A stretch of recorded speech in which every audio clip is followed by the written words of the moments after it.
गोर लगै छी सब गोटे के। हम छी कल्पना झा। आइ हम अपने लोकनिक बीच एकटा बहुत रोचक और ऐतिहासिक घटना प्रस्तुत कऽ रहल छी जे ओकर नाम छै हनुमान चालीसा। हनुमान चालीसा तऽ सब गोटे जनै छियै, लेकिन बहुत गोटेके एखनो ई नहि बुझल छनि जे हनुमान चालीसा कोना लिखल गेलै और एहिके पाछू की घटना भेल छै। तऽ एकर रचना जे केने छथिन से तुलसीदास जी केने छथिन और अयोध्या कांड के जे छै से मंगलाचरण छियै ई, जे श्री गुरु चरण सरोज रज निजमन मुकुर सुधारी वर्णो रघुवर विमल यश जो दायक फलचारी। तऽ ई जे भेल छै हनुमान चालीसा, ई 40 दिन में लिखल गेल छै। तुलसीदास जी जेल में ई लिखने छथिन 40 दिन में, तैं चालीसा के नाम हनुमान चालीसा छै। तऽ ई घटना जे छै से एहि प्रकारे छै जे मतलब तुलसीदास जी जे छलखिन हेँ से बनारस में, ओ तऽ संत छलखिन हेँ, तऽ अपन ओ एक जगह बैस कऽ बनारस में जे गंगा घाट छै ओहिके एक जगह एकांत स्थान पर बैस कऽ ओ जे छै से अपन ध्यान करै छलखिन हेँ। ओही काल में ओहि रास्तासँ एकटा जे छै से नवविवाहिता स्त्री, जिनकर कमे दिन भेल रहनि बियाह भेना, हुनकर पति के जे छै से देहांत भऽ गेलनि आ श्मशान घाट मतलब गंगा घाट लऽ गेल जाइत रहनि हुनका दाह संस्कार के लेल। तऽ ओ जे नवविवाहिता जे स्त्री रहथिन जिनका संगे ई घटना भेल रहनि, ओ जे छै से संगे संग जाइत रहथिन। ओ जखन तुलसीदास जी के देखलखिन तऽ पता नहीं हुनका मन में की एलनि, ओ तुलसीदास जी के चरण पर खसि पड़लखिन, हुनका दुनू हाथे कल जोड़ि कऽ हुनका चरण में सिर झुका लेलखिन। तुलसीदास जी जे छै से हुनका कहलखिन जे आब तऽ जे भेल हुनका की आशीर्वाद दैतथिन, किएक तऽ मतलब अखंड सौभाग्यवती के आशीर्वाद तऽ ओ दैतथिन नहि, किएकि ओ देखने रहथिन जे ओ तखने जे से हुनकर पति जे के जरबै लए लऽ जा रहल छलनि हेँ। तऽ ओ कहलखिन जे जे हेबाक छल से तऽ भऽ गेल, आब अहाँ जे छै से भगवानके स्मरण करू, भगवानक नाम लिअ, वएह टा सच छै। हुनका सांत्वना देबऽ लगलखिन। लेकिन ओ जे स्त्री रहथिन, हुनका पता नहीं हुनका मन में की रहनि, ओ जे छै से हुनकर चरण नहीं छोड़ैत रहथिन। तुलसीदास जी जे छै से खूब ध्यानसँ, खूब मोनसँ श्री राम जय जय राम, श्री राम जय जय राम, श्री राम जय जय राम, ई जे छै से खूब कीर्तन करऽ लगलखिन। तुलसीदास जी खूब ध्यान मग्न भऽ कऽ कीर्तन करऽ लगलखिन। थोड़े काल में चमत्कार भेलै जे ओ मुर्दा जे छै से उठि कऽ बैस रहलखिन। तऽ मतलब सब जे छै से आश्चर्यसँ चकित भऽ गेलखिन। तऽ आब ओ बेहोश रहथिन कि सही में हुनकर देहांत भऽ गेल रहनि, ई तऽ कहनाइ मुश्किल छै। लेकिन सब गोटे जे छै से, किएकि हुनका जरबै लए तऽ तही अवस्था में लऽ गेल जाइ छै जखन कि ओ मृत्युके प्राप्त भऽ गेल रहै छै। तऽ हुनका जे छै से जहन मतलब एहि तरहे जहन सब गोटेके पता चललनि, तऽ सब जे छै से आश्चर्यचकित भऽ गेलखिन जे एहन चमत्कार कोना भेलै। तुलसीदास जी बाप रे बा, एहन संत जे मतलब मरल व्यक्तिके जिया देलखिन। चारू तरफ जे छै से ई फैल गेलै।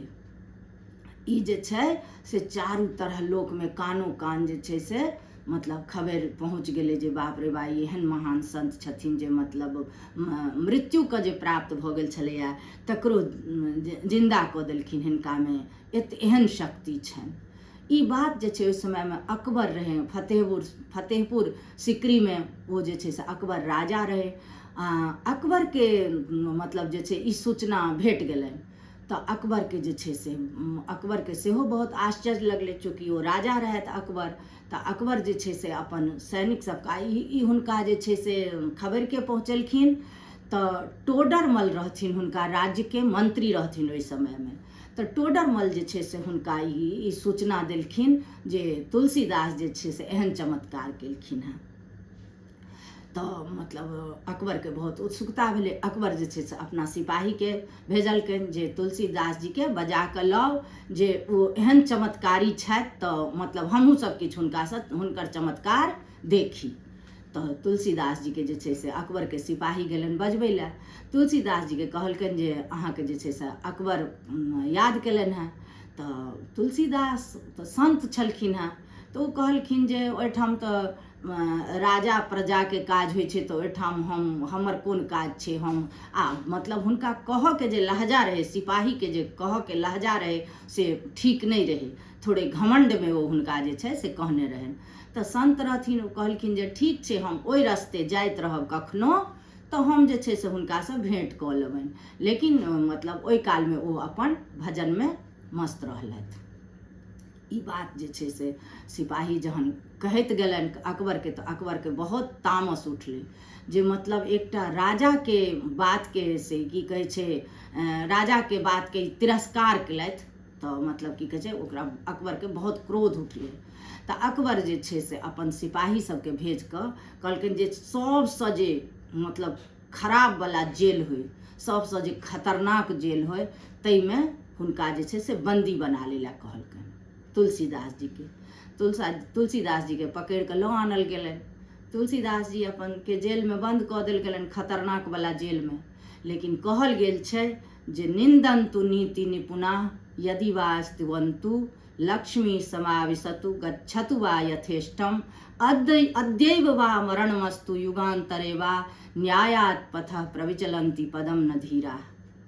तुलसीदास जी जे छै जे संत छलखिन हैं, वो तो कहल गेल छै जे संत के चाहे एखने मृत्यु भऽ जाइन चाहे बाद में होइन, ओ अमीर होएथ चाहे गरीब होएथ, हुनका चाहे केहनो कठिन से कठिन परिस्थिति आबनि, ओ अपना पथ से नहीं डगमगाई छथि। तो तुलसीदास जी जे छे से अपन जेल में जे छे से मतलब ओ जे छे से चालीसा शुरू हुनका मन में ई कल्पना आबऽ लगलनि, आ ओ जे छे से जेल में ई चौपाई शुरू कऽ देलखिन लिखनाइ। तो एक दिन में तुलसीदास जी एक चौपाई लिखलखिन, और 40 दिन में वो जे छे से 40टा चौपाई लिख देलखिन।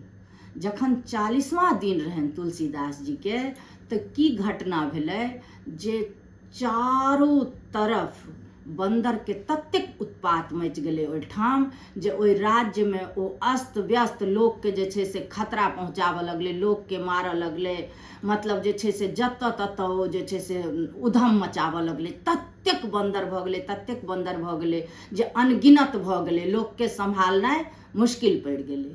तकर बाद अकबर के जे छे से सेहो मतलब डर भऽ गेलै जे अकबर पर सेहो अटैक कऽ सकै छै। तऽ अकबर के जे छे से बंद कऽ देल गेलै, घर में बंद कऽ देल गेलै। तकर बाद अकबर के मन में एलै, अब अकबर तऽ मतलब ओ राजा के राज्य में तो कतेक की दंड देल जाइत रहे से ओ बिसरियो जाइत रहे अकबर। तऽ ताहि दुआरे जे छै से ओ बिसरि गेलै, हुनका जेल में तऽ दऽ देलकनि, लेकिन जेल में देला के बाद ओ बिसरि गेलै जे जेल में दऽ देने छियनि। तो ओ जे छे से मतलब फेर तखन हुनकर जे छे से एकटा मौलवी रहन हुनकर ओहि राज्य में, ओ मौलवी के द्वारा हुनका जे छे से कहल गेलनि जे अहाँ जे छे से एकटा संत के जेल में डालि देने छियै, तो अहाँ जे छे से हुनका तुरंत जे छे से जेल में से निकालि दियौ।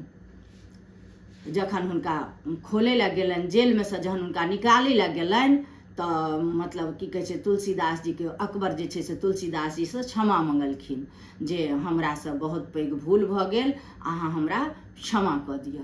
तो ओ की केलखिन, हाथ जोड़ के जेले में आ ऊपर के तरफ तकलखिन, जतेक बंदर के प्रकोप रहे से सबटा शांत भऽ गेलै। तो ओ कहलखिन जे एहि गलती के प्रायश्चित के लेल हम की करी। तो ओ कहलखिन, तुलसीदास जी कहलखिन जे अहाँ जे छे से ई जगह छोड़ के से दिल्ली चलि जाओ। तो ओ जे छे से कहलखिन जे ठीक छे हम दिल्ली चलि जाएब। कहलखिन और हमरा लेल कोनो आदेश। तो कहलखिन जे आइ दिन से एहि राज्य में अकबर के कहलखिन एहि राज्य में ककरो जे छे से राम राज्य में ककरो जे छे से मतलब तकलीफ नहीं देल जाए, ककरो कोनो तरहक दंड नहीं देल जाए, निर्दोष के फंसायल नहीं जाए, एहन नहीं हुए। तो वो कहलखिन जे ठीक छे। तो सएह भेलै।